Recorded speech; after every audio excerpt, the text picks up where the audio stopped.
2000-luvun alussa Volvo teki päätöksen, joka muutti sen historian. Merkki, joka tunnettiin turvallisista farmareistaan ja hillityistä sedaneistaan, päätti astua uuteen luokkaan. Vuonna 2002, maailmassa joka muuttui nopeasti, Volvo esitteli ensimmäisen täysikokoisen katumaasturinsa. Se ei ollut vain uusi malli. Se oli rohkea askel kohti tulevaisuutta. Volvo XC90. Se ei ollut vain uusi auto, se oli haaste. Volvo XC90 ei pyrkinyt näyttävyyteen.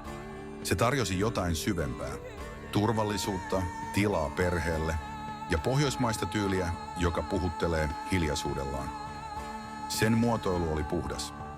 Sen ajokokemus rauhallinen ja vakaa. Ja ennen kaikkea se piti kiinni yhdestä asiasta, johon Volvo on aina uskonut, ihmisten suojelemisesta.